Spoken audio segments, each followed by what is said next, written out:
Olá, meus amigos do Atos Podcast, sejam bem-vindos a mais um episódio. Falamos aqui diretamente do nosso estúdio em Fortaleza, Ceará, e é sempre um prazer, uma alegria levar para você cada um dos nossos episódios, sempre trazendo aqui temas relevantes, testemunhos, partilha de vida e com convidados sempre, se não for inédito, né? São convidados especiais aqui que retornam ao Atos Podcast. Não é isso, Pedro? Exatamente. Boa tarde, boa noite, bom dia aí, pessoal. E o microfone tá ligado, diretor. Não deu certo, não. Então já deixa. O meu tá ok, diretor? Então pronto. Vai regulando aí. Vai regulando. A metade da audiência vai concordar com isso agora. Enquanto tu regula do Pedro, eu vou levando aqui. Então já deixa o seu like aí. Se inscreve no canal se não é inscrito ainda. Aperta o botão aí de inscrever-se. E daqui a pouco a gente vai apresentar o nosso convidado de hoje, mas já tem aí na legenda, você já no título, né? Você já sabe quem é, mas enfim, daqui a pouco você vai ver a imagem dele. Queremos agradecer aos nossos patrocinadores Normatel Home Center, tudo para você construir ou reformar, né? Aponta o celular aqui para o QR Code que está na tela, você vai diretamente para o Instagram da Normatel, onde você pode conferir as ofertas, tudo que a Normatel pode oferecer para a sua construção ou reforma, tá bom? Lojas bem amplas, estacionamento também enormes aí para facilitar a sua vida e produtos de qualidade e com ótimas ofertas para a sua construção ou reforma. Então segue aí a Normatel, que é gente da melhor qualidade. Bezerra Oliveira, solução completa para autopeças, motopeças e também automação industrial. Bezerra Oliveira com lojas aí presentes no Norte e Nordeste, né, do Brasil. 60 anos de história, uma empresa genuinamente cearense, né? E também é parceira aqui do Atos Podcast. Também segue a Normatel, tá o QR Code aí na tela, onde você também pode conferir. Normatel ou Bezerra Oliveira? Bezerra Oliveira, eu sempre confundo. Mas as duas são top. Segue as duas aí, Normatel e Bezerra Oliveira. Eu fiz isso de propósito para testar a atenção do nosso diretor, Matheus Jackson. Ele está bem... Ele está bem antenado aqui. Tá bom? Valeu, Bezerra Oliveira. Cara, do nosso time, né, cara? Pessoa do Ceará aqui, a gente tem que, né, fazer diferenciado, né, mano? Só tivemos até então. Deixa pra lá, não vou falar, não. Não, mas a galera do Fortaleza é sempre bem-vinda aqui, claro, né? O pessoal do Tricolor, temos muitos amigos aqui, tricolores. Um abraço pra toda a nação aí, tricolor. Mas hoje é dia da gente festejar o Alvinegro, tá bom? Mas continuando, Divina Comida com aquele self-service variadíssimo, também à la carte, maravilhoso, um espaço para você fazer seus pequenos eventos lá, um espaço climatizado e também transmissão dos Jogos do Brasileirão à noite, tá? Com aquele rodízio de massas e pizzas. E então, o Divina Comida é uma excelente opção culinária aqui em Fortaleza. Segue o Divina, onde você também pode pedir por meio aí do Instagram o seu delivery, tá bom? Divina Comida. E, por fim, Felipe Rabelo Imóveis, né? Se você pretende adquirir um imóvel ou colocar o seu imóvel à venda, Felipe Rabelo vai te auxiliar com toda a segurança jurídica. Então, entre em contato aí pelo QR Code que está na tela, você vai ser muito bem atendido pelo nosso time de consultores imobiliários para garantir a melhor negociação imobiliária para você, tá bom?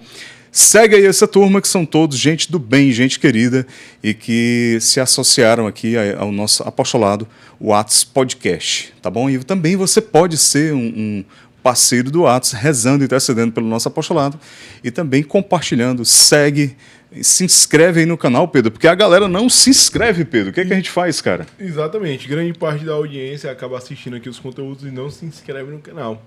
Muito simples, cara. Exato, só clicar no botão aí, é importante você se inscrever para que o YouTube mande esse conteúdo para mais pessoas. É isso aí. E por fim nós queremos fazer dois avisos, dois convites na verdade, né? Um é para você conhecer a pós-graduação em Doutrina Social da Igreja, comandada pelo querido Padre Deusimar Andrade. Excelente opção de aprofundamento acerca desse tema maravilhoso. O link vai estar aqui na descrição deste vídeo para você tirar todas as dúvidas e garantir sua vaga, tá? Pós-graduação EAD, online, em Doutrina Social da Igreja. E, por fim, convidar para um evento inédito, exclusivo, presencial, que o Atos está organizando e acontecerá no dia 15 de outubro. Com quem, Pedro? Com o Padre Roberto Bem-vindo. Então é um evento que a gente está trazendo para o exorcista para ensinar a gente como se proteger aí das investidas do mal. Vai ser dia 15 de outubro no auditório do Centro Comunitário da Paróquia São Vicente, que é na Avenida Desembargador Moreira, 2121. Então, bem central, tem vaga para carro, tem tudo lá. E é um evento que vai ser topíssimo. Gente, vagas limitadíssimas, tá bom? Então corre, garante logo o seu ingresso, você sabe, né? Padre Roberto Bem-vindo, um homem de extrema unção, sacerdote, exorcista, lá da Arquidiocese de Aracaju, vai estar conosco aqui. Ele, para quem não sabe, ele é o top, né? O episódio top aqui do Atos Podcast, com quase 1 milhão de visualizações, e vai entregar muito conteúdo para você e sua família. Então, garanta logo a sua vaga. Vamos deixar aqui na descrição desse vídeo o link para você adquirir logo o seu ingresso. Ok? Então, vamos lá. Vamos chamar aqui, cortar para ele, João Marcos. João Marcos foi por muito tempo atleta profissional do Ceará Esporte Clube, nosso querido alvinegro aqui de Fortaleza, Ceará. E hoje continua com esse vínculo, né, João Marcos? Seja bem-vindo. Obrigado. Boa noite, né? Boa tarde ou bom dia para a nossa audiência aí. Bastante feliz pelo convite, né? Ainda continuo trabalhando no Ceará, né? Atuei durante 8 anos e meio como atleta e hoje trabalho nas categorias de base. Passei por alguns setores, né? E hoje me encontro no setor de análise de mercado da base. Show de bola. João Marcos, a tua função que tu exercia de volante, especialmente de um volante mais assim de contenção, é uma função meio rara no futebol, porque a gente pelo menos na minha experiência assim, de acompanhar futebol, eu gravo poucos volantes assim, com as tuas características. Né? Posso citar aqui alguns exemplos, você pode até discordar de mim, mas o Dunga, né? Eu te acho assim, muito parecida a tua atuação com o Dunga. As imagens das partidas que eu assisti do João Marcos, a câmera, quando focava nele, eu digo, macho, eu não tinha coragem nem de chegar perto desse homem. Que é a cara do homem. Aí, esse volantezão ali que você diz, rapaz, o xerifão ali, tem que deixar o homem ali. É uma função meio rara, assim, de encontrar perfil, nesse perfil? Hoje um pouco, né? Mudou um pouquinho, né, o contexto do futebol, a forma de jogar, né? Mas ainda eu acho que tem muito espaço, né, para esse perfil de volante, né, mais combativo, mais aguerrido, assim, né? Por exemplo, assim, o Ceará gosta, né, de atleta, assim, ou melhor, a torcida gosta de volante que faça esse. Tanto é que a gente hoje, dentro do elenco, a gente tem o Richarlison, né, que equilibra bastante o time quando joga. Então é um volante de característica de muita marcação, né, de muita combatividade. Né? O Casemiro voltou hoje para a seleção também por causa disso. Pronto, é outro exemplo. Ele consegue equilibrar bem. Então eu acho que você tendo um refino técnico para jogar, que o futebol hoje pede muito isso, né? Precisa ser um pouco mais refinado, mas esse volante combativo, esse volante bastante aguerrido, eu acho que ainda ele tem espaço dentro do mercado e espaço grande. O legal do volante de contenção, como você, que foi um exímio volante ali, é que quando toma uma bola, né, tira uma bola do adversário, dá aquela tirada de bola ali da lateral, a torcida vibra como se fosse um gol, mano. E pro volante isso é muito edificante, né? Ouvir a torcida vibrando ali quando você toma uma bola, consegue ligar um contra-ataque ali de uma tomada de bola que você faz, né? Era o nosso papel, né?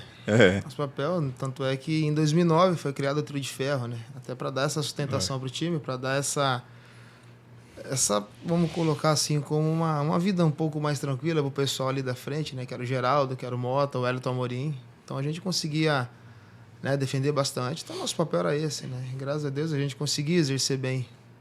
Não tinha muito essa questão de muita estatística, como tem hoje dentro do futebol. Então acredito que a nossa estatística naquele período seria alta, principalmente em desarme, né? Em esse tipo de coisa assim. Mas a gente tentava também sempre estar jogando, né? Michel, que tinha mais liberdade para sair, mas a gente tinha... o Michel, grande jogador Ferro, também. Ele ficou muito focado, que marcava muito, que brigava muito, né? Mas a gente conseguia jogar, então a gente conseguia ter a bola também, né? A gente conseguia armar o time. Mas assim, é a característica. E a cara feia faz parte mesmo, assim? Sisudo, assim, fechar a cara mesmo? A gente engana bem, cara. A gente engana bem. Se você conversar com o Heleno, com o Michel e comigo, vocês vão dar risada pra caramba. O Heleno, principalmente. Não, eu digo na hora do jogo ali, o adversário olhar e inimigo tremer ali. Pai, a gente tinha que fazer, né? De vez em quando a gente usava até um pouquinho de força excessiva aí. E outras coisas não é muito legal falar, né? Mas a gente, de vez em quando, dava uma por querer também, né? Esporte de contato, né, meu amigo? Mas a gente só tentava não ser desleal, né? Ao ponto de machucar um companheiro de trabalho. Na intenção tal, ali pra fazer mal, quando né? o cara tava correndo muito, a gente precisava... Precisa acelerar um pouco, né? Você segue um pouquinho, me ajuda. Não, e hoje, cara, é câmera demais, é drone pra todo lado, nada passa, né, meu amigo? Não. Mas assim, quando eu converso eu digo assim, com pra quem é desleal, né? Então, a câmera vai pegar ali. Vai. E eu acho que tem que pegar, né? Porque assim, a deslealdade, ela não serve em nenhum ambiente, né? É um antijogo, né? Nem na vida, não. Então, acredito que, né, como eu falava pros meninos, né, quando eu tava de treinador com eles, joguem firme, joguem pesado, né? Mas joguem dentro da regra do jogo, joguem de forma leal, porque isso faz parte do jogo, né? O contato físico, ele é inevitável, né? Desde que não seja desleal, eu acredito que o contato físico era sempre válido. Sim. Tu acha que o futebol... Eu estou falando aqui, eu não sou especialista, né? Mas o futebol sul-americano, ele tem mais essa característica mesmo de pegada mais. A gente vê muitos jogos da Libertadores e jogos das eliminatórias da Copa do Mundo, quando o Brasil enfrenta os times sul-americanos. Essa catimba do sul-americano, a galera ali dos países latinos, né? Argentina, Chile, parará, do que o europeu? O europeu deixa jogar mais ou tu acha que não? Cara, é um jogo mais técnico, né? Um jogo mais técnico, é um jogo também muito mais rápido, né? O jogo europeu. Né? Então a gente ficou aqui no sul da América com comportamentos de uruguaios, argentinos, né? Nós também. Era um time mais técnico, um jogo mais técnico, né? O Brasil sempre foi. Mas também tinha essa questão. Né? Mas eu acredito que Argentina, Uruguai, Equador, Colômbia, então eles eram um pouco mais aguerridos que a gente, nós um pouco mais técnicos. Né? E aí eles melhoraram tecnicamente. Né? E continuaram ainda combativos e aguerridos como eram antes. Né? Então eu acredito que o Brasil precisa melhorar um pouquinho dentro disso. Né? Até para se igualar um pouco. E vamos colocar como a Argentina. Né? Que está com uma geração muito interessante. Argentina. Que joga muito e também combate muito. Né? Então, aquela garra, né? A tendência, né, do futebol é ser isso aí. Não vai fugir muito disso. Show de bola. Pedrão, a gente que torce Ceará, né, cara? Difícil. A gente não pode esconder o nosso time, né? Do coração. O Ceará, a gente tem muita coisa aqui para relembrar aqui com o João Marcos, né? Conte aí algumas boas lembranças. Eita, eu ia muito pro estádio, né? Então tem muita história, né? Tem muita história que não pode ir pro ar, né? Falar que não era novinho. Tá? Eu ia muito pro estádio, então... Bem, da década de 70, né? Eu vi o João Marcos jogar. Mas o primeiro time assim, do Ceará que eu lembro assim mesmo, assim, que eu acompanhei de perto mesmo, foi em 2009, no ano do acesso ali. Tu chegou em que ano no Ceará? 2009. Foi exatamente naquele... Maio de 2009. Exato. Time ali do PC Guzmão, né? Dava uma raiva do caramba ali, os 11 atrás, mas jogava, mas a gente sempre beliscava ali. Não, 3-0 a gente já sabia que não ia ser. Era 1-2 ali, 2-1. Era ali, mas era... É característica, né, da competição, né? Característica da competição. Então a gente jogava muito com ligação direta, né? Coisa que acontece muito hoje, né? Muita ligação direta. E aí a gente brigava muito pela segunda bola, até para jogar no campo adversário, né? Jogar no meio campo adversário. Então era muito disso, é muito do que a divisão pede também. Né? Então hoje você não consegue jogar na Série A dessa forma. Agora a Série B ela é muito competitiva, né? Muito competitiva. É dificílimo o cara conseguir subir, né? Sempre foi muito competitiva. Né? A divisão de acesso, todas as divisões de acesso, elas vão ter essa característica, né? De muita competitividade. Mas falando, né, do Ceará 2009, era uma defesa muito consistente, né, cara? Era muito sólida. Era muito sólida, não passava nada. Sólida. Então, a primeira foi coisa... o time menos vazado naquele ano? Não me lembro, não me recordo. Mas assim, a gente tomava poucos gols. Eu acho que o único jogo que a gente tomou um sacode bem legal foi contra o Atlético Goianiense. Foi. Que a gente tava no modo avião, né? Então a gente conseguiu fazer um jogo muito bom lá. Acabou perdendo, tomando... Acho que foi o único jogo que a gente tomou 5 gols. Né? Mas geralmente a gente vendia muito caro, né? Quando ia jogar fora. Fazia pouquinho, mas também não tomava, né? Então essa era a ideia. Ele tinha uma... Ele conhecia, né? Ele começou, na verdade, né? Conheceu o elenco que tinha, ele via que tinha qualidade, mas também que precisava melhorar a parte física. Né? Então ele melhorou a nossa parte física, né? Junto com o Jorginho, que para mim foi um dos melhores preparadores físicos que eu peguei, né? Na minha carreira. Então a gente melhorou a parte física, então a gente corria muito, então a gente incomodava muito, e a gente conseguiu ainda levar esse mesmo comportamento para o outro ano de Série A, que foi 2010, que então a gente incomodava bastante pela parte física. Então a gente compensava muito nisso. Aí, se eu não me engano, o Ceará era muito consistente fora de casa em 2009, né? Fora de casa sempre enchia o saco do outro time, era 0x0, 1x0. Aí eu lembro que a alegria era quando o Ceará fazia gol fora de casa até os 25 minutos do primeiro tempo, que aí ia saber, era só pancadaria. Dali pra frente... segura, negado, segura. O jogo foi exceção, né? Nós ganhamos de 5 do América de Natal. Né? Então foi a reestreia do Mota, né? Ele fez até o gol e até então eu não conhecia o Mota. Sim. Né? Assim, a ligação que o Mota tem com o Ceará, eu não sabia, né? Eu não conhecia, eu conhecia o Mota da Tríplice Coroa. Sim. Né? Que foi pro Cruzeiro, foi campeão Copa do e tal. Brasil, Então também. eu conhecia aquele Mota, não o Mota que tinha essa ligação com o Ceará. Então quando ele fez o gol, eu falei, pô, eu vi a vibração dele, eu vi como a torcida vibrou, que tinha muitos torcedores nossos lá. E eu falei, pô, esse cara é diferente. Né? Então a gente devagarinho foi se aproximando do Mota, que ele é bem restrito, né? Ele é bem fechado. E aí a gente entende o porquê que ele realmente gosta do Ceará, porquê que ele ama o Ceará. Então o Mota, né, o Mota dentro desse processo aí de identificação com o clube, né? Demais, a minha identificação com o clube, ele foi extremamente importante. Agora, o Mota era muito diferenciado tecnicamente, né? É inteligente, né, cara? O Mota sempre foi muito inteligente. Se posicionava bem. Né? Então eu queria ter jogado com, né, pela história, né, que fala, o melhor trio de ataque foi o Mota, o Yarley e o Sérgio Alves, né? Então eu peguei o Sérgio somente na reta final, né, de 2009, né, junto com o Mota. E depois o Yarley. Então eu queria ter jogado com os três juntos. Né? Só pra correr pra esses três aí, que eu acho que o negócio... Tu jogou com o Magno Alves também, né? Joguei com o Magno Alves. 2010, 2012, 13, 14. Acho que 15 também. Acho que foi uns 3 anos e meio, 4 anos mais ou menos. Já pensou Mota e Magno Alves? Magnata lá? Jogamos em 2013. Os dois jogaram juntos. Era essa dupla de ataque mais o Lulinha.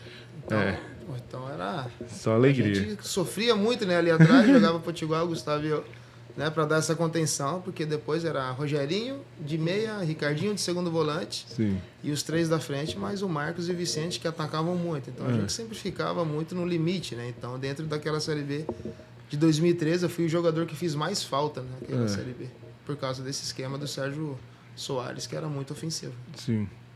Show de bola. João Marcos, a sensação que rapaz, você ser um jogador ali na Série B e você conseguiu acesso. Porque aí é muita coisa envolvida, né? É você subir de patamar, você vai ser mais visto, né?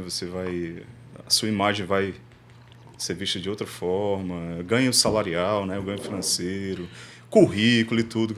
Como é isso aí? E também, quando o João Marcos sobe pelo Ceará, o Ceará não subia, meu amigo, fazia uma cota já de tempo. Exatamente. O Fortaleza subiu, ficou, caiu, fez tudo e o Ceará tava lá. Tava lá. Então é contexto, né? Porque assim, a minha história, um ano anterior, foi de cair com o Marília em 2008, né, para a Série C.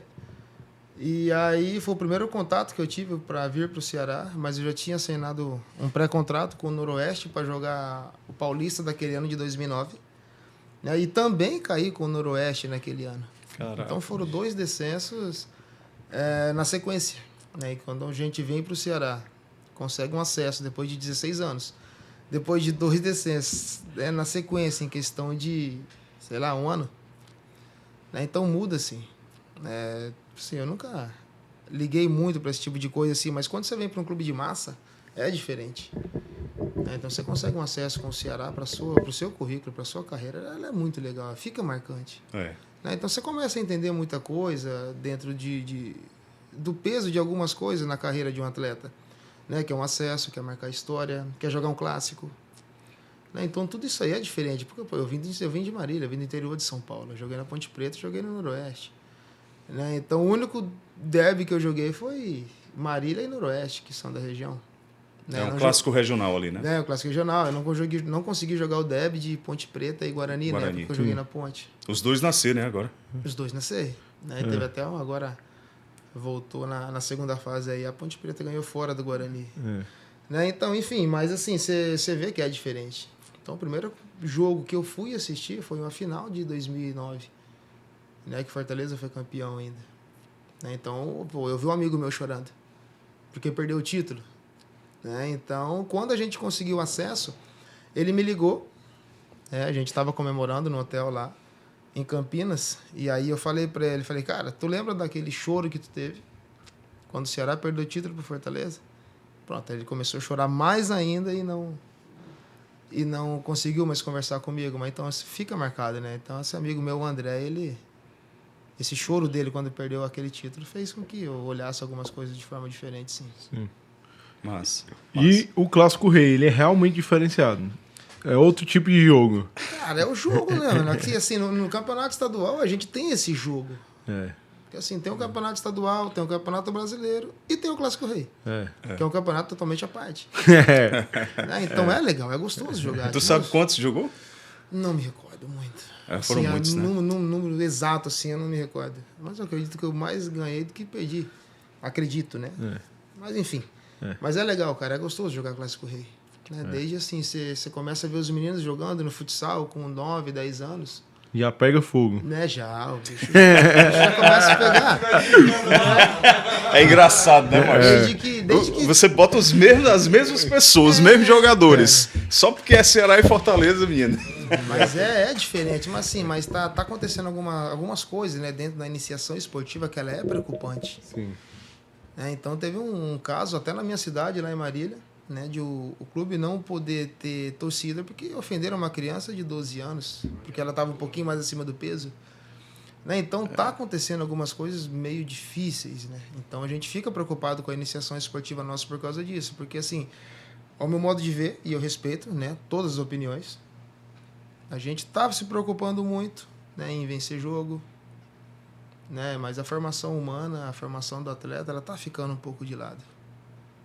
O clube tem que olhar para isso também, né? Não só o clube, mas eu acredito que os pais, né, os projetos, eu acho que todo mundo, né, eu acho que é um todo que precisa olhar um pouco mais diferente, até mesmo a quem organiza as competições, né, impunir qualquer ato de indisciplina dos pais, porque só tem um problema dentro da iniciação esportiva, chama-se pais. O comportamento deles, às vezes, é muito agressivo por uma criança de 12 anos, de 9 anos. Então a criança reflete o que ela vive em casa, né? Provavelmente sim. Com certeza, né? Então a gente olha, eu já testemunhei. Né? Então, como eu era do setor de captação, eu ia assistir jogos e aí tinha pais que ficavam atrás do gol ofendendo um garoto que estava jogando de 9, 10 anos. Que estava jogando contra o time do filho dele. Né? Então eu já deixei também de levar bons atletas para o Ceará na época que eu captava, por causa do comportamento do pai. É que eu olhava o atleta, tem nível bom, né? Então eu acompanhava durante alguns jogos, confirmava o nível técnico bom e depois eu chegava mais cedo para ver quem que era o pai ou quem que era a mãe. Então eu olhava um pouco o comportamento da família. E aí, dependendo do comportamento, às vezes eu achava que era problema. E aí eu acabava não levando. Mas não tem como o clube chamar mais os pais para perto e fazer um trabalho mais próximo, assim, e de repente ajudar? Porque às vezes são famílias, às vezes, até em situação de vulnerabilidade, né? Meio desestruturadas, né? Difícil. Acontece de... A gente tem um caso, né? Dentro de uma categoria nossa, de um atleta que ele não estava bem nos treinos. E aí eu cobrando ele não respondia. Né? Conversei com a direção e a direção falou que o empresário estava tentando tirar ele do clube, porque ele estava com um problema em casa. E aí eu fui conversar com o garoto depois. Eu falei, e aí, como é que tá e tal, não sei o quê. Aí eles tinham comprado um terreno, começaram a construir. Então eu achei legal, né, da parte. E aí eu perguntei como é que estavam os pais, e ele começou a chorar. Só em você perguntar. Né, só em perguntar. Então, quando a gente foi averiguar, tinha um problema muito sério em casa. E ele estava convivendo com isso. Né, então, a gente precisa, então, às vezes, entender que o menino não está rendendo dentro de campo, não por falta de técnica ou porque ele está com um comportamento desleixado, assim. Daqui a pouco é uma coisa muito mais séria extra-campo. Tem que ter essa acessibilidade, né? Muito, então a gente tem que ter esse tato. E é difícil ter. É muito complicado. Mas Verdade. enfim, é isso que a gente tenta ajudar, né, em todos os sentidos. Formação integral. João Marcos, aí você atuou por 376 vezes como atleta no profissional do Ceará, né? E aí, como é que se deu a tua transição para você ingressar no clube como um membro ali dentro do clube? Aí eu Você já manifestava, você já tinha esse interesse ou foi um convite? Como é que foi? Não, eu já tinha esse interesse, né, de também ficar mais tempo dentro do Ceará, né? Primeiro como atleta, depois como funcionário, né, como eu sou hoje. Né? Então, quando o meu contrato terminou no final de 2017, e aí meu empresário foi conversar com o clube falou que não tinha mais interesse, né, em renovar, né, como atleta, mas queria minha permanência dentro do clube. Legal. E aí o Robson, né, fez a proposta. Tu tinha quantos anos na época? Eu tinha 36 anos. Novo ainda. 36 anos. E aí conversei com o Robson, né? Na verdade, meu empresário conversou com o Robson, alinhamos as coisas. Eu sou muito grato ao Robson, ao Evandro, né? Por tudo que eles fizeram por mim. Então ele me deu curso de gestão, né? Pagou o curso para mim. Então ele fez algumas coisas comigo também que é por isso que a minha gratidão em relação ao Robson, ao Evandro, até o próprio presidente agora, o João Paulo, né? Sim. Então eles sempre me ajudaram muito nessa questão de me capacitar. Então sou muito grato a eles por causa disso. E aí, quando pintou o convite, eu pensei bem. Né? Então, se eu sou sozinho, eu tento jogar mais pelo menos aí uns 2, 3 anos. Mas aí eu vou sempre pensar primeiro na minha família. Né? E dar uma estabilidade, dar uma segurança maior para ele. Porque quando eu machuquei o joelho em 2016, minha esposa já achou que eu ia parar. Né? Então aí eu falei com ela, vamos esperar mais um pouco. Ficou quanto tempo parado? Eu fiquei 1 ano parado. Tu passou um ano? Fiz uma cirurgia de ligamento, né, do joelho, do LCA, né, ligamento cruzado anterior. E aí acabei ficando 1 ano parado. E para um atleta de 35 para 36 anos é muito tempo. É, muito tempo. Então perde muito espaço. Foi a tua lesão mais grave essa daí? Foi, com certeza foi. O lado bom, né? Se tem um lado bom nisso, mas acredito que tem, foi no final da carreira. Com certeza. Foi mais no final da carreira, então deu para pensar bem, né? Para medir bem as coisas. E aí eu conversei com ela. Pensei nos meus 2 filhos, nossos 2 filhos, né? Melhor dizendo, e na minha esposa. Falei, cara, vamos pensar a médio e longo prazo aí, que dá pra gente fazer uma coisa legal fora do campo também, dentro do Ceará. Então, legal. Uma decisão, particularmente, ela não foi tão difícil, sabe? Até porque o meu empresário já achava que eu tinha uma cabeça que não era mais como atleta, eu já não pensava mais como atleta. Show de bola. E essa identificação, cara, com o Ceará, foi uma coisa que tu sentiu logo de cara ou foi construindo ao longo do tempo? Tu criou essa identificação com o clube, a torcida te abraçou e até hoje você está aqui. Quanto tempo já? 16 anos. 16 anos 16 já. anos. Cara, foi crescendo, né? É. Ela foi crescendo, ela foi nascendo de uma forma natural e não forçada. Né? Até porque eu não gosto também, nunca fui um atleta que gostou de fazer alguma coisa para aparecer. Né? Então, eu sempre tive a cabeça voltada somente para o profissional. Né? Então, as coisas foram acontecendo de forma natural. E você chegou num momento ali que o Ceará estava nessa evolução na parte da gestão, né? Estava se reestruturando. Se né? Tinha reestruturando. acabado de mudar, se eu não me engano, era o 2º ano do Evandro. Naquele tempo era referência, né? Era Então, referência. como eu sou do Sudeste, né? Sou de São Paulo, então a informação que a gente tinha era... Você ia fazer um contrato de 8 meses para jogar, né? Que a Série B era isso na época. E aí você recebia 4, 5 meses estourando e outros 13 ficariam para trás. Sim. Então, quando a gente recebe informação que tinha mudado a diretoria, que era um pessoal mais sério, que estava querendo reestruturar o clube, então, quando pintou a proposta, né? Não vou mentir que não era a minha primeira opção. A primeira opção era ir para o Paraná Clube, que era mais próximo de casa. Então, acabei vindo para cá. Meu empresário, ainda no Campeonato Paulista daquele ano, me ofereceu para o Fortaleza. E aí, o Fortaleza, né, não quis me contratar, porque eu não estava jogando muito no Campeonato Paulista. Ele não lhe merecia. Fortaleza não, Matheus.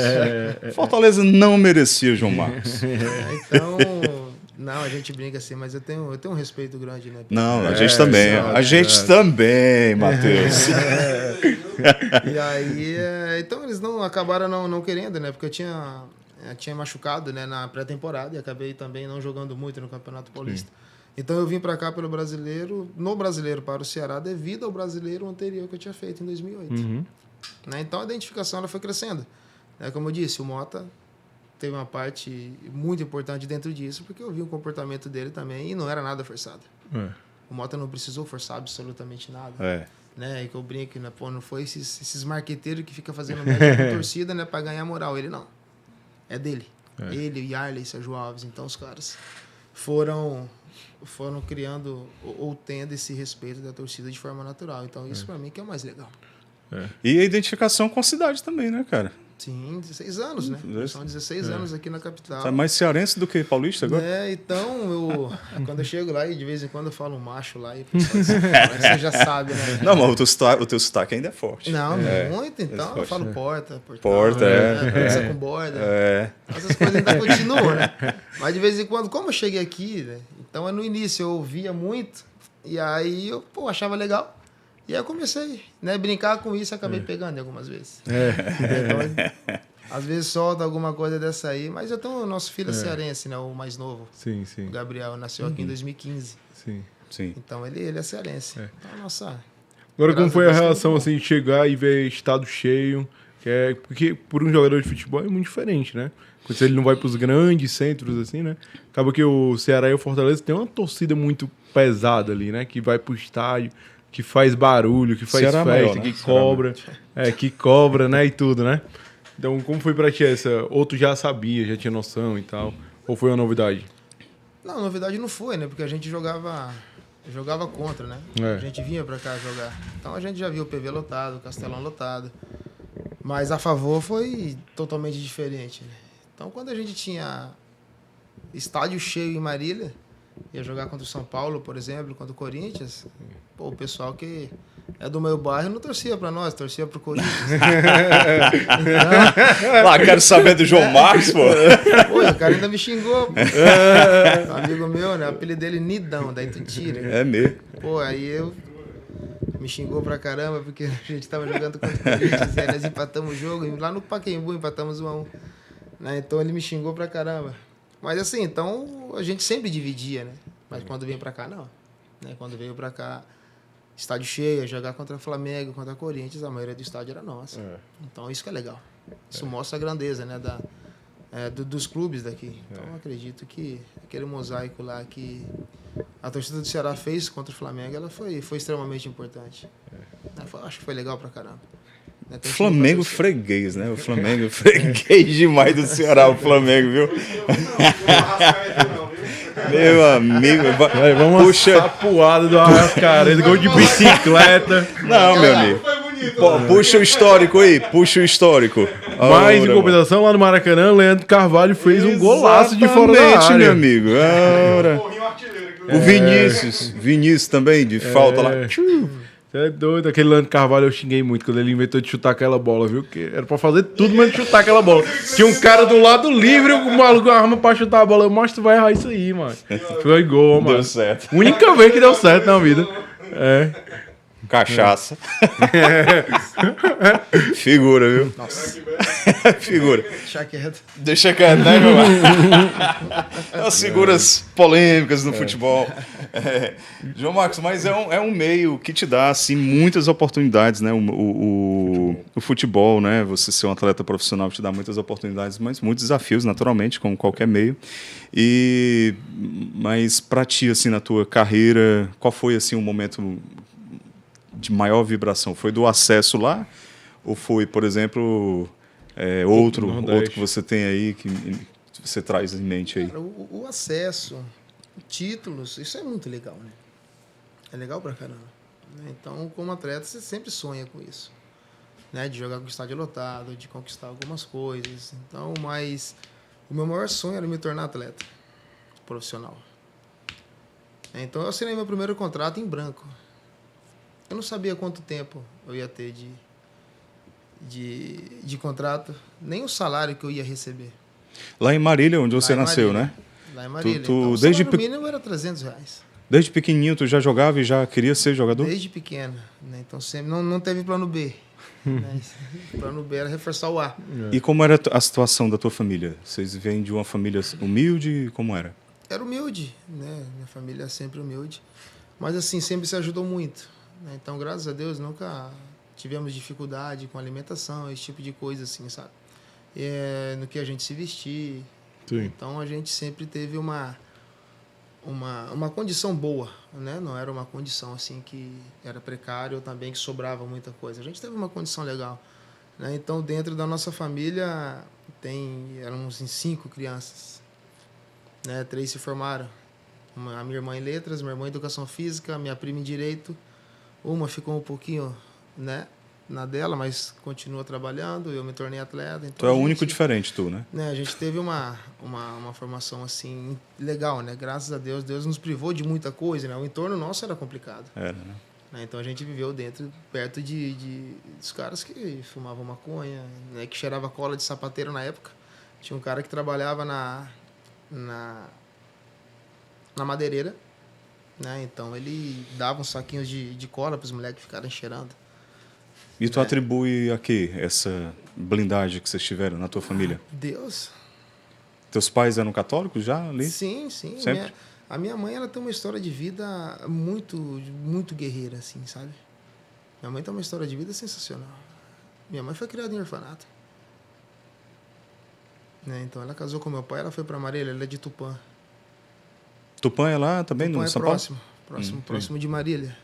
Né? Então ela morou em orfanato. Né? Ela casou com meu pai, ela mudou para Marília, teve 3 filhos. Então 2 foram formados e 1 é atleta. E ela é catequista. Legal. Né? Então a história de vida da minha mãe era sensacional. Superou todos esses traumas aí que ela trazia, muito. né? Então, meu pai também muito guerreiro, junto com as minhas tias. Né? Então, a minha família, graças a Deus, me ajudou e me ajudou muito nisso. Porque minha madrinha, ela comprava chuteiras para mim.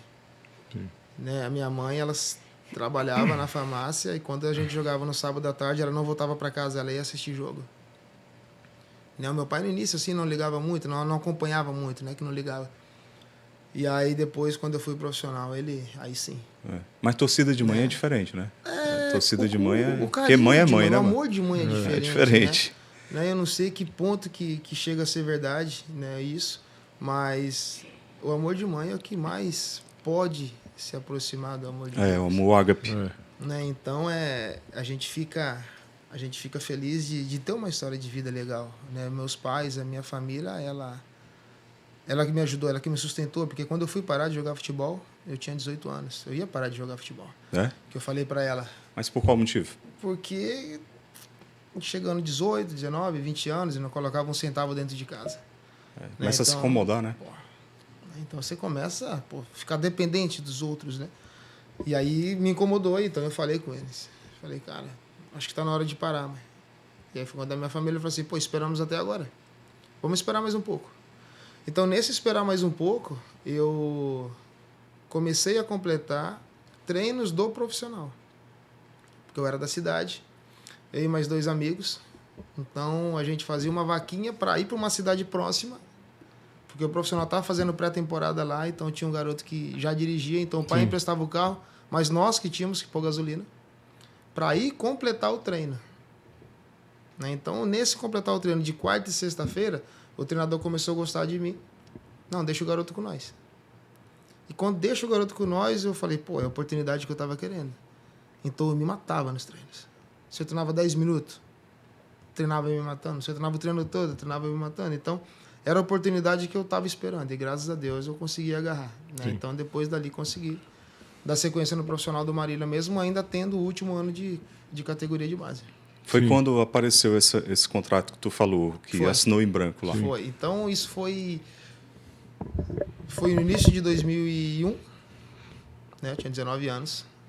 E aí mudou o treinador, que é o Vanderlei Paiva, né? Ele acabou falecendo ano passado, que para mim é um pai que eu tenho dentro do futebol, que eu não tinha empresário. Assinei o contrato. E o aumento que eu tinha era ele que me dava, ele que brigava por mim.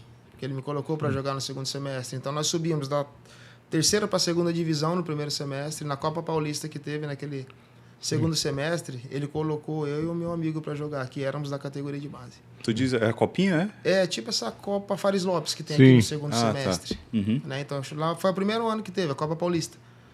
E aí, joguei aquela competição, né? Então eu comecei o ano com R$0, terminei o ano ganhando R$600. Quando virou o ano para jogar em 2002, que foi o Campeonato Paulista, que nós fomos campeões, e aí ele me colocou para jogar, então eu já estava começando a ganhar R$1.000. Então, E R$1.000 naquela época o salário mínimo era 300. era melhorzinho, né? Né? Então, aquele salário, a primeira coisa que eu fiz, comprei uma bicicleta. E aí eu peguei, dos R$1.000 que eu ganhava, eu pegava e dava para minha mãe e para minha tia, e ficava com R$100, R$150, Sim. só para manter a bicicleta e treinar. Legal. Né? Então era mais ou menos dentro disso. Então por isso que a gratidão à minha família ela sempre vai ser muito grande. Sem dúvida alguma. É a base, né, cara? Sim. É a base. E que bom que tu teve essa base. Muito bom isso, viu? Mas tu sempre teve essa formação católica, então? Sempre levou consigo essa formação? A caminhada dentro da igreja sempre teve presente? Não. Não, que principalmente na adolescência, né? Fui batizado, né, no início, né, da vida, mas assim, não segui muito. Essa foi a verdade. E aí, com o tempo, né, a gente foi indo para pagode, carnaval, essas coisas todas assim, como eu disse. Deus me privou de muita coisa, né, de bebida, de droga, de tudo. Então eu só ia, tomava refrigerante, tomava água, dançava e vinha embora. Então era basicamente isso, né, minha saída. Então eu brincava muito, né, a gente usa o termo lá, zoava muito, né, mas nunca foi de nada muito assim que eu extrapolava e perdi a linha, né, graças a Deus, nunca disso. Né, então a minha caminhada com a igreja, ela começou basicamente quando eu comecei o relacionamento com a minha esposa em 2001. Né, então o primeiro dia que nós fomos, que eu conversei com ela, foi num domingo, que eu joguei de manhã. Né? Por sorte, eu joguei bem, meu sogro foi assistir o jogo. Foi no dia que eu fui conversar com ele, né? Tinha isso aí aprovou. ainda, né? De ir para pedir autorização. Pedir a mão. Então a gente passou por todo esse processo, né? Sim. Mesmo não concordando muito, né? Mas enfim, era a regra da casa, então a gente tinha que cumprir. Né? Então eu conversei com ele, tudo certinho, e aí eu fui à tarde, conversei com ele. Né? Ainda bem que eu joguei bem no domingo de manhã, que ele me elogiou que só. Daí quando foi à noite nós fomos à missa. Então foi a primeira vez que eu fui à missa com a minha esposa, foi no primeiro dia, né, oficialmente, que a gente começou a namorar em casa. Legal.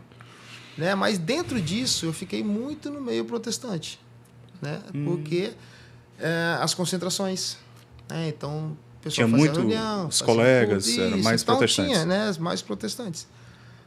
Né? Então, mas também dentro disso, então eu me aproximei um pouquinho mais da palavra de Deus, né? Mas teve uma virada de chave em 2007, né? Que estava com o pé no protestantismo, quase colocando o segundo.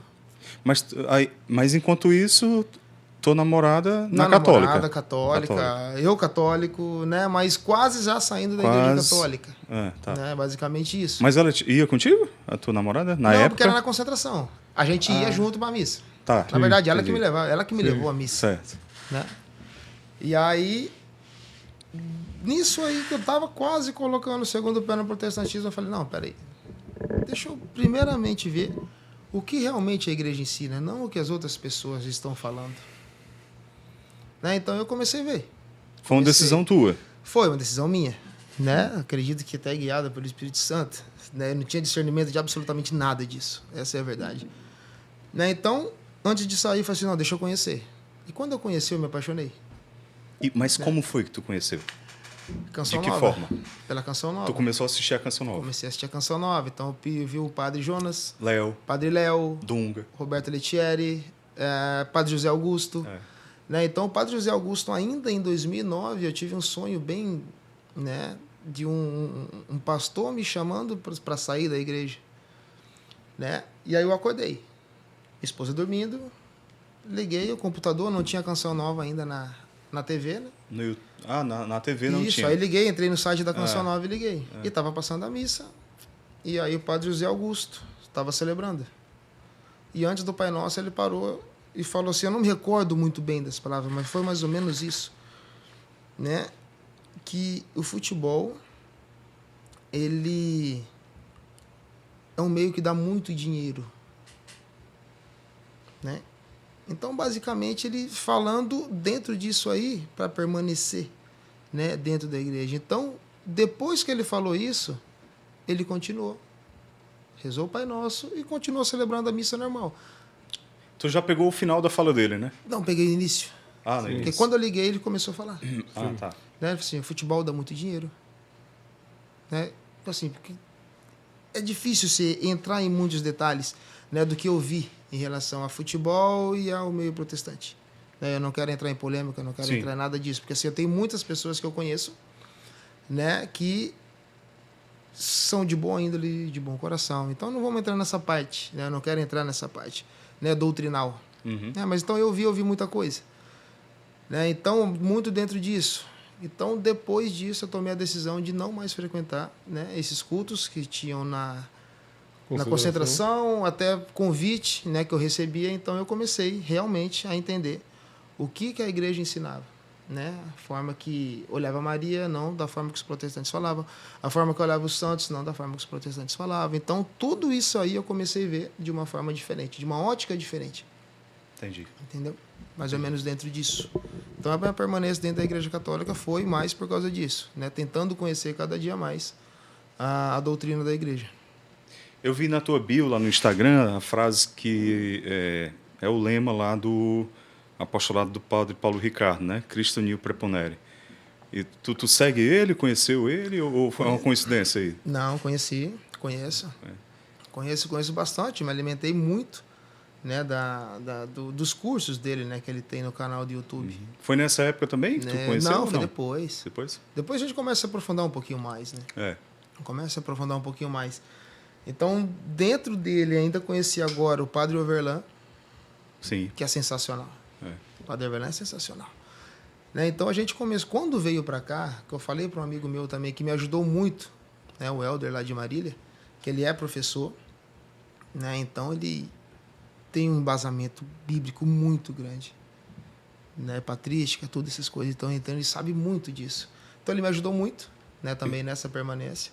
E quando ele falou assim, você está indo para um estado que é católico. O segundo mais católico do Brasil. Você é muito católico, o estado do Ceará. Então, aí eu vim para cá e acabei conhecendo muitas pessoas, né? Então, a primeira missa que a gente foi aqui foi de uma quinta-feira na comunidade católica Shalom. Sim, eu não do Padre entendia Antônio. Absolutamente nada, não sabia quem era, só sabia que tinha missa lá. E nós fomos. Né? Até então, não sabia nem que comunidade que era. Simplesmente nós fomos, participamos da missa e voltamos para casa. Então, depois a gente começou a conhecer, né, as comunidades, comecei a conhecer bastante coisa. É bom que voltou cedo pra casa, né? 1h da manhã voltou pra casa. Detalhe, a gente voltou a pé. Escuro, minha esposa grávida, nós voltamos a pé conversando, achando que tava tudo tranquilo. Tudo tranquilo. Os anjos da guarda estavam assim. Porque que esse povo... Mas vocês moravam pelo menos perto dali? A gente morava... Shalom da Paz. No Shalom, nós somos no Shalom da Paz. Aí a gente morava próximo à abolição. Caraca! Cara, nós fomos andando o quê? A gente tava acostumado a andar de bicicleta junto. Botou o anjo da guarda para trabalhar mesmo. Né? Então a gente andava lá em Marília. Então a gente ainda não tinha entendido que tinha saído de Marília e indo para uma capital. Tinha caído a ficha. Não, nada, zero. Né? Mas a gente foi, graças a Deus. Deu tudo não aconteceu certo. nada, Deu não. tudo certo. Chegamos em casa aí, andamos aqui uns 15 minutos mais ou menos.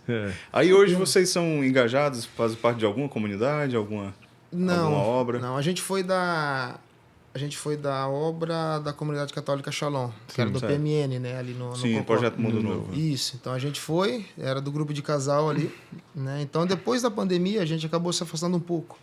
Então a gente acabou se afastando um pouco também da Eucaristia, né, que a gente começou a usar o DIU. E aquilo ali, depois de um tempo, começou a nos incomodar. E nos incomodar bastante, porque a gente não estava se alimentando. Então a gente começa, né, nessas pequenas escolhas, começar a cair em pecado.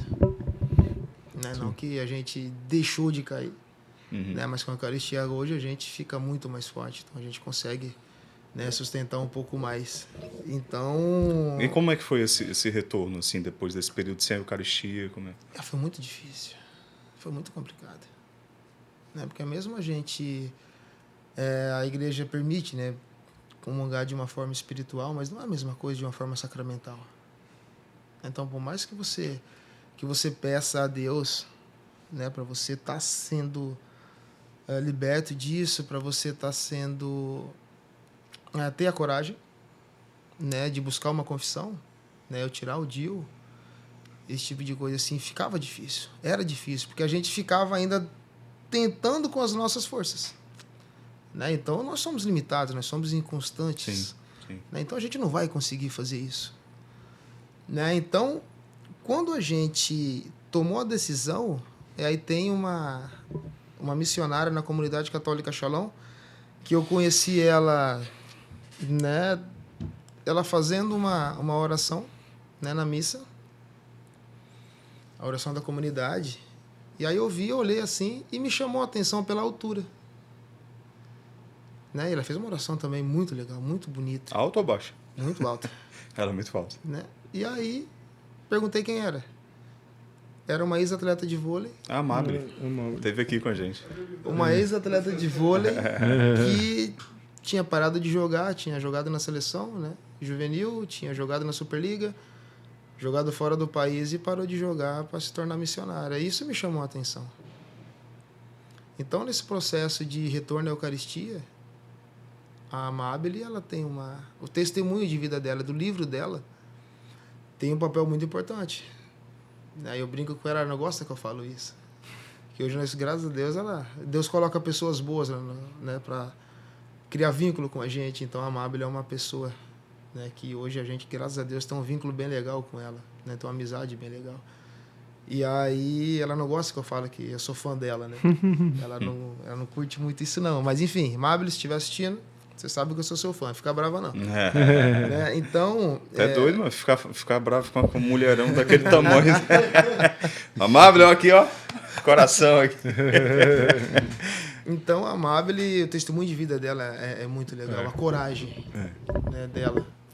Então, eu fico bastante feliz de ter a amizade dela hoje.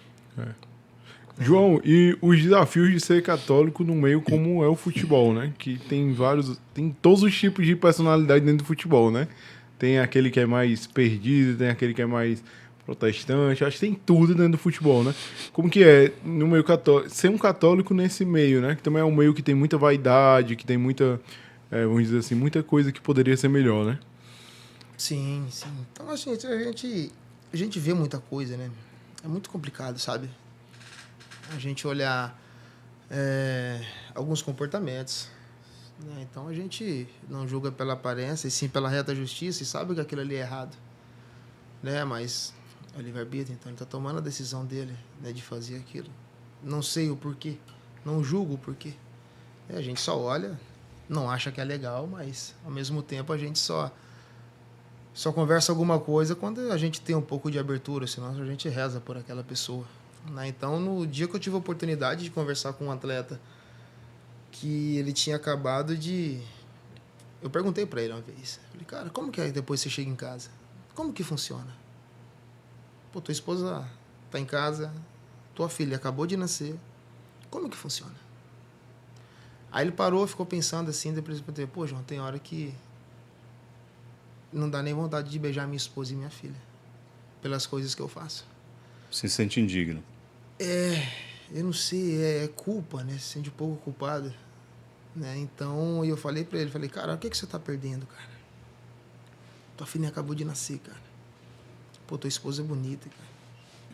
Pô, tu tá se envolvendo com mulher que não quer saber de absolutamente nada, que não seja isso. E aí ele parou assim, ficou pensando, pegou o telefone, ligou pra acho que umas 3, 4 mulheres. Não quero mais te ver. Não quero mais te ver. Né? Então, depois a gente começou a acompanhar a vida dele, graças a Deus ele parou. Né? Não sei se foi por isso, mas enfim, parou. Né? Então, a gente fica feliz. Né? Ele estava com a família dele bem legal, bem organizada, a filha dele crescendo junto com a mesma esposa. Então, a gente fica feliz por causa disso. Mas é um meio muito difícil. Então, até dentro do jogo, né, que a gente estava brincando aqui em off, De vez em quando a gente tinha que fazer um pouquinho o serviço sujo, né? De dar um sossego num cara aí que tá correndo muito dentro do jogo. Mas, ao mesmo tempo, também entender que você pode estar dando conta testemunha. Se você for desleal, se for dar uma cotovelada. Então, a gente ficava muito, né, se policiando em relação a isso também. De vez em quando, a gente, né, saía um pouquinho da casinha, né? Porque é complicado, é difícil. Mas agora, mais tranquilo, né? Sem aquela pressão de jogo, sem aquelas coisas de pressão de torcida. A gente tenta estar um pouco mais equilibrado. Então a gente conversa muito com os meninos em relação a isso, né? Da base, para orientar e para que eles possam trilhar um bom caminho, né? Se não, pelo menos, não forem atleta profissional, pelo menos eles serem um cidadão para constituir família e ter um caminho digno, legal aí, para que eles possam estar servindo a Deus de alguma forma. Verdade, verdade. Tu foi quanto tempo o técnico da categoria de base? Eu auxiliei, né, durante 2 anos, né, e fui durante 1 ano e meio, mais ou menos. 2 anos, desculpa. 2 anos de treinador. E hoje para análise de mercado. Certo. E qual era a faixa etária? 13 anos. 13 anos, né? 13 anos. São quantas faixas? São quantos recortes ali? Dividiu muito, né? Então agora está mais por ano, assim, de nascimento. Né? Então a gente coloca meninos tem o time de 12 anos, time de 13 anos, de 14, de 15, 16, 17, depois sim. O 20 já junta todos. Junta 18, 19 e 20. Então a gente começa já a ter essas divisões assim, né, por idade. Então são muitos atletas. São muitos sonhos que a gente precisa, né, tá trabalhando, né? Então é difícil trabalhar com sonho. Agora, quando o 20 é o limite para se tornar profissional. Na verdade, você pode assinar o contrato profissional com 16 anos. Né? O primeiro contrato antes era de 5 anos, agora você pode assinar de 3. Então, a partir dos 16 anos, você já pode assinar um contrato profissional. E aí, um contrato de formação, que o Ceará hoje é um clube formador, assim como é o Floresta, o Fortaleza, o Tirol, também virou clube formador, a partir dos 12. Então, igual o Arthur Cabral, que é do Ceará, o Arthur também, que joga no Botafogo, que eles são formados aqui no clube, né, assinaram um contrato de formação. Então, toda a negociação, o clube ainda tem uma porcentagem, né, em dinheiro de toda a negociação que são feitas com eles. Sim. Tem algum aí que passou pela tua mão, que hoje está no profissional? Que ficou no profissional, que passou pelo processo de avaliação, foi o Jonathan, que era o zagueiro, né, que hoje ele está no Cruzeiro, foi vendido, foi para o Cruzeiro. Sim. O Jonathan, ele chegou como um atacante. Ixi, foi mesmo. Foi, ele chegou como atacante. Mudança radical, ele é sobrinho do Heleno. Ah, é? Ele é sobrinho do Heleno. O Heleno mandou o Jonathan para cá, eu mandei a documentação pro Heleno. Falei, ó, providencia a documentação que eu consegui o alojamento aqui, que ele mandou dois sobrinhos. Sim. O Jonathan e mais um. E aí o Heleno mandou os meninos somente com o RG na mão. Não tinha eletrocardiograma, não tinha documentação, somente o RG na mão. O Sandro era o gerente na época, né? Não é uma coisa que a gente repete hoje, a gente não... Agora tá muito mais rígido, né, o protocolo. Se não tiver a documentação, não treina. E o Sandro liberou pela história do Heleno também, né? Então, o Jonathan começou a treinar de atacante. E aí eu tô vendo ele de atacante roubando mais bola que zagueiro e volante na avaliação. Peraí, rapazinho, peraí. É DNA da família, você não vai fazer gol igual o tio, sabe? Falei, vem aqui, já vendeu. Eu vendi uma ideia pra ele, sabe? Falei, cara, deixa eu testar você aqui de zagueiro um pouquinho. Mas ele aceitou isso de cara ou resistiu? Teve um pouquinho de resistência, sabe? Mas, cara, deixa eu te vender uma ideia aqui, vamos, cara. Vem aqui. Porque parece, será que existe assim uma espécie de vaidade? O cara, pô, ser atacante e tal. A maioria quer ser atacante, né? Sempre. Dizem que todo goleiro, o sonho dele era ser atacante, né? Ele foi sendo rebaixado, aí parou no gol, aí deu certo. Não, tem um menino no Sub-15 que ele era atacante, o Arthur. O Arthur era atacante e virou goleiro. E um bom goleiro. Vou ensinar. Ou a vantagem... Ele vai saber jogar bem com os pés. Isso, essa é a vantagem que ele tem. Né? Então, o Jonathan, ele vendia a ideia pra ele. Ele comprou a ideia, né? Então ele já tinha técnica, né? Tinha um perfil bom, ele é alto, ele é rápido, né? Então o básico era gerar comportamento defensivo nele, ele ser mais combativo e entender mais ou menos como uma linha defensiva trabalha. Sim. Então, ele está com 16 para 17 anos, ele chegou no clube. Eu uso o termo de copo vazio. porque não teve conteúdo, não teve nada. Então, tudo que a gente estimulava ele recebia, ele absorvia. Uma esponja, né? Isso, então ele absorvia bem, ele absorveu bem. Então, quando o Jonathan bateu no profissional para treinar, o pessoal gostou. Ele foi para Taça São Paulo sem contrato de formação, sem nada. Ele com 17 anos foi titular na Taça São Paulo. Então, o Jonathan, em questão de 1 ano e meio para 2 anos, graças a Deus, ele mudou a vida dele. Então, ele veio de um menino que saiu de São Vicente, sem RG, só com RG, nenhum sonho. Hoje ele foi vendido para o Cruzeiro e, graças a Deus, ele está seguindo muito bem lá. Então, a gente fica feliz por causa disso. Né? Esses sonhos assim que a gente, né, lá no início, tenta ajudar e consegue, os meninos conseguem realizar. Então, isso que é legal. Agora, o João Marcos, mudou muito, né, na tua época para hoje em dia o futebol. A questão dos números, né, hoje é muito mais bem, vamos dizer assim, bem avaliado, assim. Tem número, tem GPS, aplicativo tem mapa de calor, tudo, tem uma estrutura imensa e tal. Quantos quilômetros o cara corre, quantos minutos, quantos não sei o quê. Tem tudo isso. O quanto isso ajuda, né? Mas o quanto isso também atrapalha de não ficar uma coisa só técnica e não ter aquele feeling, né? Porque ainda tem muito do feeling no futebol, né? Perde um pouquinho. Perde um pouquinho. Eu acho que a fisiologia ela é extremamente importante, né? Os números são extremamente importantes, desde que esteja ligado à análise. Porque para o preparador físico, para a fisiologia, é muito legal. O cara deu tantos sprints, correu tantos quilômetros numa intensidade alta. Mas por que ele fez isso? Entendeu? Então eu entro muito disso. Então o time estava muito espaçado. Sofreu muito contra-ataque, perdeu muita bola, sofreu muito contra-ataque. Sabe interpretar isso aí, né? Então, interpretar os números de uma forma que esteja ligado com a análise, né, do jogo. Né? Então, eu acho que é extremamente válido, principalmente também para controle de carga. Né? Então, eu fico pegando no pé da fisiologia lá, obviamente eu respeito muito. Né? Acho que é extremamente importante, mas eu brinco, isso aí não serve de nada. Isso aí não serve de nada. Tá? Eu fico brincando, né? Então, de vez em quando eu questiono, né? Faço os meninos questionarem ele. Porque eles precisam atingir uma meta de sprint, dependendo do treino, né, e de quilometragem. Então, tudo isso aí tá ligado à fisiologia. Então, tem um cara chato que fica lá do lado de fora, com o tablet ligado, monitorando todos os atletas, para saber como é que eles estão durante o treino. E se não atingir, no final do treino, faz complemento. Né? Entendeu? Então, e depois... Tudo isso aí mudou muito. Nossa, meu... E como é que fica o feeling ali, né? Tu que cata talento e aí tu vê o cara, né? o cara joga bem. Isso. Então, o que eu acredito muito no... Falei, a rotação desse menino aqui, desse meia nosso, ela não foi legal. Né? Então, ele não se locomoveu muito, não correu de forma intensa dentro do campo. Mas ele resolveu os problemas do jogo. Não de forma física, mas de forma técnica e com o cérebro. Como é que funciona? Entendeu? Então, são esses questionamentos que às vezes eu faço. Tem que avaliar isso também, assim, né? Esse menino aqui, tá, beleza. Ele não atingiu isso aqui, mas, ele fez gol, ele foi produtivo, ele foi assertivo, ele finalizou no gol, ele deu assistência. Como é que vai ser isso? Então, às vezes, meu questionamento bate dentro disso. Como eu disse, eu sempre vou respeitar. Né? A ciência, sempre vou respeitar tudo isso. Mas esses questionamentos eu sempre vou levantar.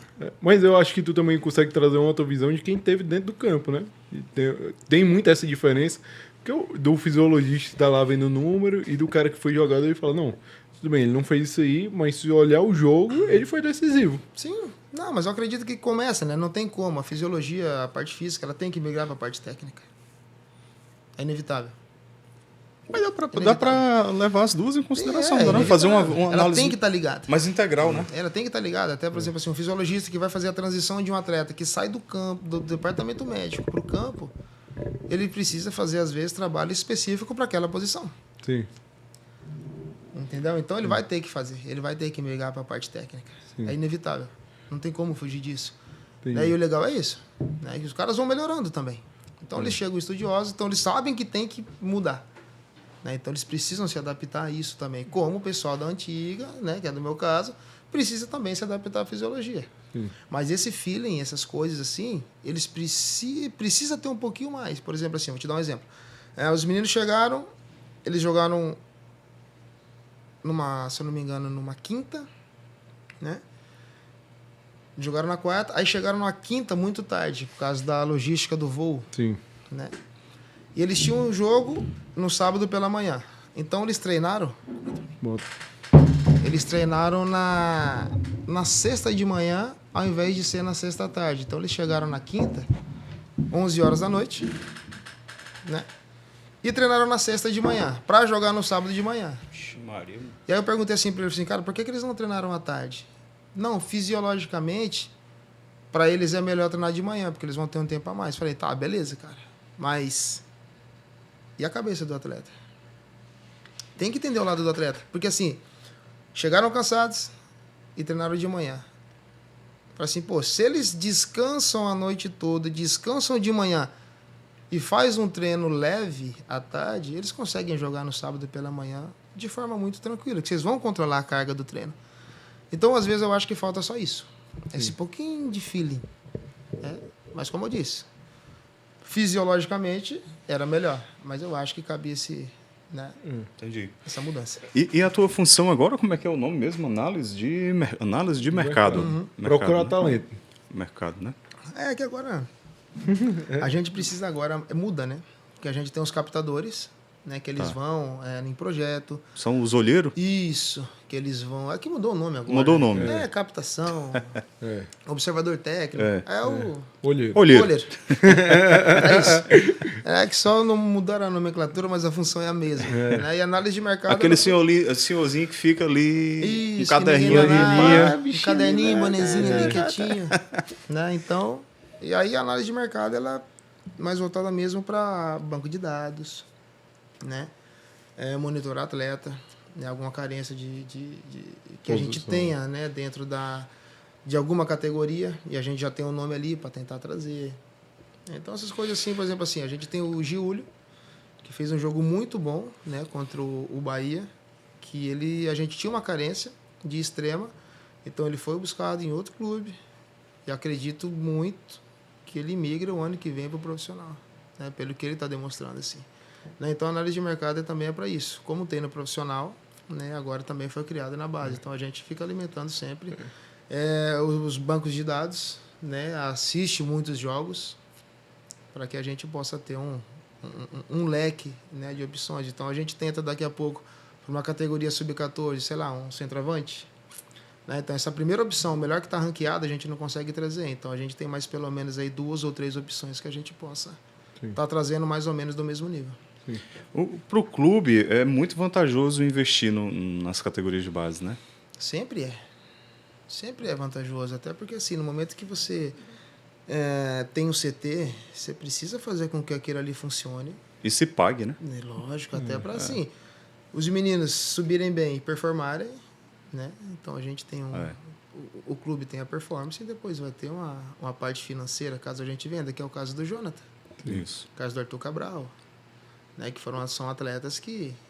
Felipe Jonathan, né? Que foram ali da base, performaram no profissional e foram vendidos. Então, acredito que essa é a ideia. Assim como o São Paulo fez o CT de Cotia com a venda do Breno. Sim.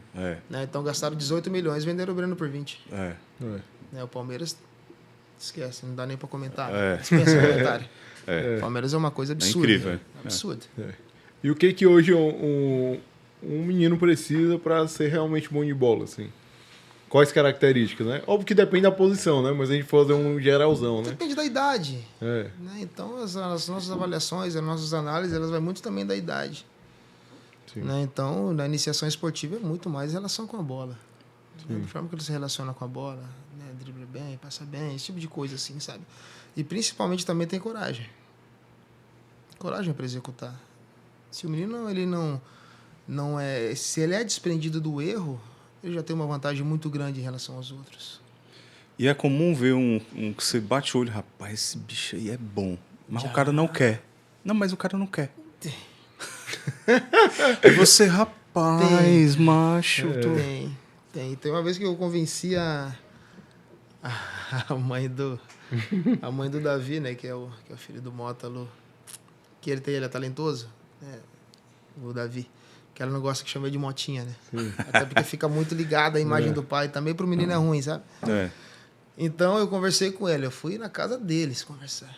O Mota querendo muito, e a mãe, né, travando, segurando e tal, não sei o quê, e aí a gente tenta argumentar, né? tenta argumentar, a gente coloca que a prioridade ainda era o estudo, né? Até depois, para ver se ele tinha 14 anos na época, até depois para ver se realmente ele ia querer seguir carreira. Então ele tem um irmão que está se formando em medicina e ele que só pela misericórdia para estudar, sabe? Então, e ele com dom para ser jogador de futebol. Cara. Então um puxou a mãe, outro puxou o pai, sabe? Mas é talentoso, né? Então eu conversei com ela, né? Então eu sempre usava alguns argumentos, né? Para algumas mães que, assim, pô, seu filho é talentoso. Ela, eu sei que ele é talentoso. Assim, mas lá na frente, a senhora quer conviver. Eu acho que também não era muito legal, assim, sabe? Eu acho que foi muito... Era muito persuasivo em relação a isso, sabe? Chegava e falava assim pra mãe, você quer lá na frente ter aquela dúvida, pô, meu filho era talentoso e eu não oportunizei o talento dele. Então, geralmente, eu ganhava muitos pais com esse argumento, o que realmente é verdade. Não sei se era muito limpo da minha parte, mas... Era um bom volante,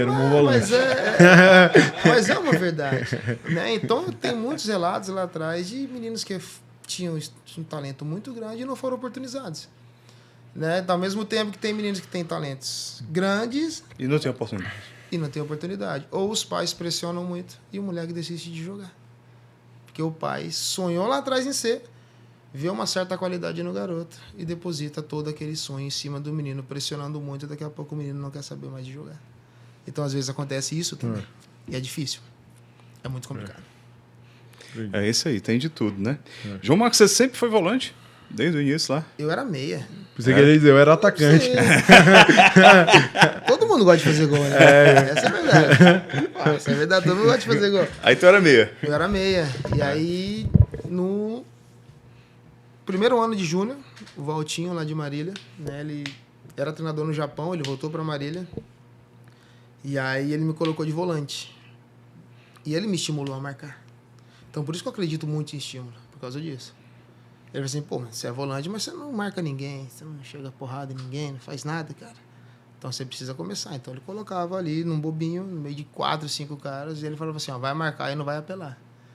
E aí tomava caneta, os caras zoavam pra caramba, né? Então eu fui estimulado a isso. Então, né, acredito que o estímulo, como eu falo, tá com o copo vazio, ele vai ser respondido.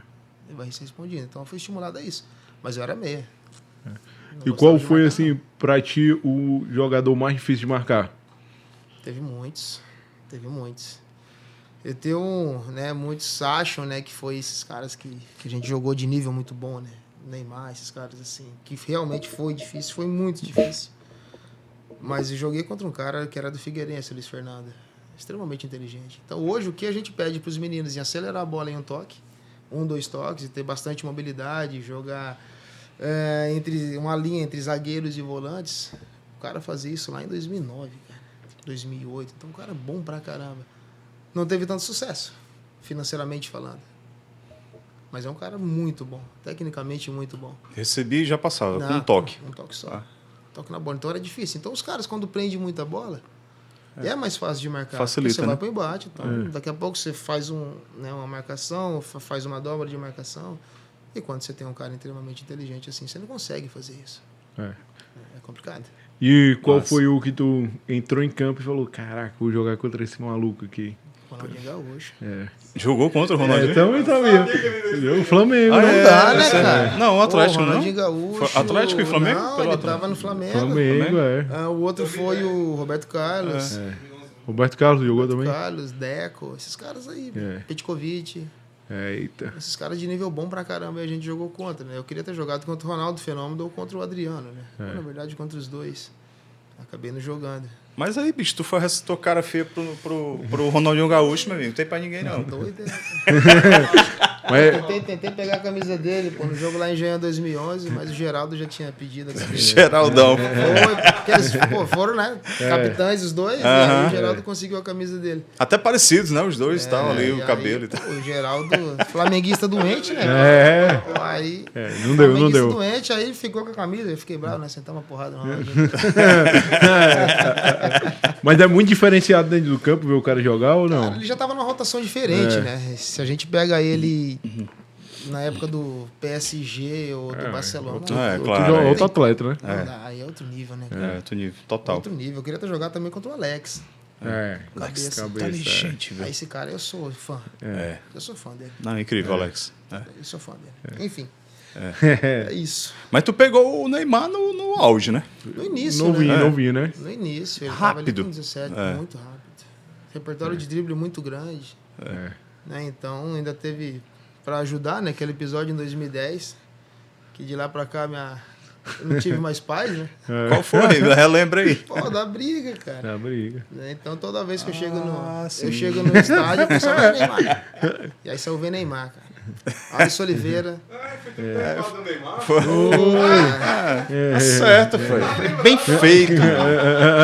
O quê, rapaz? Alisson Oliveira me entrevistou e aí eu achei que ele tinha fechado o microfone. E aí eu falei, vem Neymar. Quando eu falei, vem Neymar, o microfone captou isso. Rapaz, depois de lá pra cá. Isso foi 2010. Aí, enfim. Mas ele era muito bom, cara. Muito bom. Meu amigo, deixa o like aí, porque nós estamos com. Nós estamos com ele, que peitou o Neymar, parou o homem. Mas era liso, né? Muito bom. Escorrega, saboado. E era um time bom, né? Do Santos, era o Neymar, Ganso, foi Léo, geração, Paraná. Os meninos da vila. Rapaz, a gente Paraná, jogou, mas era só uma misericórdia, a viu? gente jogou contra eles em 2010. Foi o segundo jogo do Campeonato Brasileiro, né? Sim. E aí quem caía na Vila Belmiro tomava 5, 4, Era, os 3. meninos da vila. Ganharam de 3-0 do Grêmio, o Grêmio não passava do meio campo. Foi jogar a Copa do Brasil, os caras tomaram de 10 do Santos. Nós fomos jogar lá, caramba, velho. Falei, rapaz, a gente chega o aço nesses caras aqui, a gente toma um sacode. Aí foi a primeira vez que eu joguei contra o Neymar, foi aquele dia, né, na Vila Belmiro. Foi 2010. O jogo foi 1-1. Oi? Oi. Compadre. Rapaz, aquele jogo lá foi pior do que aqui. Não dá pra falar o que a gente falou nem no campo, né? Aqui. É que a gente fala do contra-testemunho, sabe? Ainda bem que não tinha essas câmeras, esses microfones muito próximos. Né? Mas enfim. Né? Então lá foi muito pior. Muito pior. Mas a gente conseguiu segurar bem lá, empatamos o jogo 1-1, né? Tivemos um gol mal anulado, eles também erraram um pênalti, mas foi um jogo legal. Legal. Show de bola. E qual foi a partida mais marcante aqui pro João Marcos? Aquela que tu... A gente escapou do descenso, né, em 2015. Sim. Então, títulos, mas... No Macaé. Foi. Aquele jogo tava no estádio. Igual um título aquilo ali. Doido, é um jogo com nível de tensão muito alto, principalmente no final do jogo, sabe? O Everton pegou muito aquele jogo. Tá doido, cara. E a gente teve 2, 3 bolas para fazer 2-3-0 e ficar tranquilo e a gente errou os gols. Né? Então, foi os caras por uma bola né, para empatar o jogo e a gente cair para a Série C. Então, para mim, em termos de importância... Pra mim, eu acho que esse aí foi o jogo mais importante dentro do Ceará. E hoje, o Ceará sobe ou se mantém? Se mantém. Se mantém ou não? Essa é a ideia, né? Essa é a torcida, né? Deu uma oscilada agora, principalmente dentro de casa, né? A gente não está conseguindo os resultados, né? Que geralmente consegue, né? Que é realmente importante. Mas é uma oscilação, ao meu modo de ver, ela é natural. Ela é normal. Né, só precisa agora recuperar, né, o mais rápido possível, voltar a vencer, para que a gente possa se manter ali no meio de tabela, tentar buscar alguma coisinha de Sul-Americano, ou principalmente, eu acredito que seja o primeiro objetivo se manter na Série A. Sim. Mas, então, essa é a ideia. Mas foi um primeiro turno bom, para o que o Ceará se propôs a fazer desde o início, né, na minha opinião. Com o orçamento que tem, com o elenco que tem, eu acho que... Não, foi bom. Foi. A gente não pode falar que foi um trabalho. O trabalho do Condé está sendo muito bom. Muito bom. Né, do elenco. Consistente, né? Tá sendo bem legal. Então consegue algumas vitórias fora de casa, principalmente contra o Cruzeiro, que foi bem interessante, né? Uns vacilos aí que a gente... A torcida, casa, né? A torcida fica louca. Que a gente deixou escapar contra o Juventude. Contra o Juventude. Então esses resultados assim é complicado. Aí o pessoal fala assim, perdeu pro Mirassol. Peraí, velho. Mirassol tá lá em cima, mano. Tem 4 times. Tá redondinho, tá legal. Tá. Né? Então, o Mirassol veio aqui, ganhou do Fortaleza, ganhou do Ceará, né? Ganhou de 5 do Bahia. Sim. Ganhou de 3 ou 4 do Grêmio, se eu não me engano. Então, o time do Mirassol não é um time que você vai chegar e vai falar assim, vamos ganhar. Os caras perderam de 1-0 pro Flamengo vendendo caro. Foi. E é o Flamengo. E tinha um uniforme mais bonito, né? Aliás, lembrar isso, que o uniforme mais bonito do Brasil foi o do Mirassol, né? Em homenagem à seleção brasileira agora. Foi? Bonito, pô, viu não? Bonito. Bonito de verdade o uniforme dos caras que eles fizeram. Achei que você tava com ironia. Eu também. Não prestei atenção, não. Realmente bonito. Em homenagem Se à você seleção concorda brasileira. com o Pedro, deixa aqui. Se você Sério, discorda pô, em também. homenagem à seleção brasileira. É foi? bom que nem tem patrocínio, né? Exato. Pô, é massa Mas o é uniforme. um clube modelo, cara. É um clube modelo. Então, os tá. caras venderam um atleta, que é o Luiz Araújo, que era de São Paulo. São Paulo vendeu, ele tinha uma porcentagem. Estruturou o clube todo. Né? Então, subiu pra Série A, tá uma Referência, Porra. cara. entendeu? Então, a campanha dos caras tá sensacional. Sensacional. Sensacional. Os caras Verdade. estão brigando pra Libertadores. Pô, é legal pra caramba isso. aí. Não, e a gente tá numa isso. época boa pra falar de futebol, né? Agora, porque o Lion tá bem, Tá bem. tá todo mundo bem, a gente tá na época boa. Passamos um ano sem poder falar sobre o Ceará, né, macho? Tem que falar quando dá certo agora, né? Abraço aí pra galera tricolor. Não, mas a gente torce também, cara. Porque a gente sabe que um vive pro outro, né? Do outro, enfim. Futebol cearense aí tem que estar em relevância sempre. É importante que os dois estejam bem, né, João Marcos? Eu pensava muito O Ceará sempre um pouquinho, né? não, brincadeira. É zoeira. Mas assim, cara, na verdade, eu me preocupo muito com o Ceará, né? Claro. É o time que eu trabalho, é o time que eu torço, né? Então, né, o que acontece com Fortaleza, para mim, não sem faltar com respeito. Sim. Né? Longe disso. Como eu falei, respeito muito a instituição, mas eu não me importo muito, né? Eu me importo mais com o Ceará, foco mais no Ceará. E o que vai acontecer com Fortaleza se vai cair, se vai permanecer, se vai para Sul-Americana, Libertadores, para mim não importa. Agora, João Marcos, quando tá na beira de campo sendo aí jogador, tem hora que dá vontade de entrar e falar, mas pelo amor de Deus, vou fazer isso aqui, mano. Não. Só brinca, eu falei, não, o joelho do velhinho não aguenta mais não. 44 anos já, o joelho do velhinho não aguenta mais não. Mas assim, hoje eu vejo o futebol de uma forma totalmente diferente do que eu via, né? Então, se eu enxergo o futebol, né, na época que eu jogava, da forma que eu enxergo hoje, com certeza eu conseguiria render muito mais, sabe? Fazer a experiência, muito mais coisa. Então, de fora, assim, é muito mais fácil, né, cara? Então, eu sempre, né, em algumas situações, eu vou sempre defender o atleta. Sim.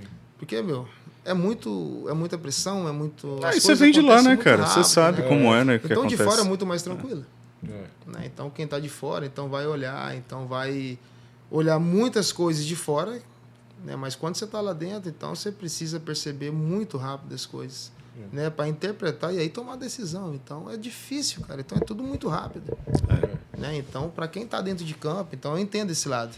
Né? Então, o que eu falava para os meninos é o seguinte, cara. Tenta. Né? A primeira coisa que eu falo para eles é gerar percepção. Eu acho que o futebol ele é 100% percepção, né? Porque entra a tomada de decisão, então o primeiro ponto para mim é a percepção. Né? Então você percebe, você interpreta e toma decisão. Né? Então é basicamente isso. Se ele percebeu, né? Então ele interpretou, mas ele executou tecnicamente errado, para mim já está legal. Sim. Entendeu? Porque o erro faz parte. Faz parte do erro. A profissionalização da base acaba atrapalhando um pouco isso também, não atrapalha não? Assim, de ser tanta pressão hoje até em cima da base. Sim, concordo o cara com isso. ser profissional, o cara ter uma pressão de profissional sendo um menino de 14 anos de idade. Eu concordo com isso, totalmente. É o meu modo de ver, eu vejo até os 15 anos. Desenvolvimento técnico individual. Desenvolvimento tático individual. Então é muito mais focado no individual. Depois sim. A partir dos 16, 17 anos, sim, a gente já começa, né, que vai entrar mais por rendimento, já vai ter calendário CBF, já vai ter umas competições mais importantes e também você já começa a colocar atletas que já podem chegar ao profissional. Aí sim, eu acho que tem que entrar bastante essa parte tática. Sim. Né, bastante essa parte psicológica que precisa ter. Sim. Né? Então, até os 15 anos, para mim, é desenvolvimento individual, tanto técnico como tático. Desenvolve individualmente os atletas, né? Potencializa esses atletas, que eu acredito que com 16 anos a gente vai inserir uma coisa que, ao meu modo de ver, é muito mais simples, Sim. né? Entre aspas, que é a parte tática. É isso aí. João Marcos, obrigado, cara. Foi bom demais esse bate-papo. Foi bom, foi muito bom. Gostei pra caramba. Que bom, Passou cara. rápido, né? Passou voando. Passou muito voando. rápido. E o Atos está sempre de portas abertas aqui para você, viu? Agradeço. Quando quiser voltar, se quiser fazer uns vídeos aqui com a gente. Não, a gente faz, a gente tem uma ideia mais pra frente aí. Vamos ver se dá certo de chegar aqui com a... Show, cara. Bora. Voltar aqui com a Amabile. Bora. Pois trocar é. uma ideia, Atletas já- de Cristo. Falei com ela, ela se disponibilizou uma vez em fazer uma palestra lá com os meninos do Sub-13. Legal. Foi Sim, sensacional. sim. Legal. Né? Eu trabalho no Colégio Nova Dimensão. Sim. Ela foi lá também, fez uma Sim. palestra com os meninos. Sim, Né? sim. Então a gente sempre está É. tentando aí trazer coisas boas para os atletas que a gente trabalha, para que eles possam se inspirar. Né? Então a Amabile falou sobre disciplina com os atletas do Sub-13. E ela vivenciou isso, Sim. né? Com 13 anos, saiu de casa para jogar vôlei. Então os meninos vivenciam isso. Né? Hoje mora em Pousada, mora com a família aqui, então sai de casa. Então ele vive esse sonho, então ela viveu isso. Então a palestra dela com os meninos foi muito legal. Muito legal mesmo. Imagina o Show de quanto bola. deve bater o time do Nova Dimensão em Interclasse, viu? Nada, tranquilo. Formados Menino, pelo João Marcos, pescoço menino. pra baixo é canela, meu amigo. Foi diferente, né? Rendimento. Mas tá bom, tá bom. Ei, mano, a galera do Intercolegial aí de Fortaleza ficou com medo agora.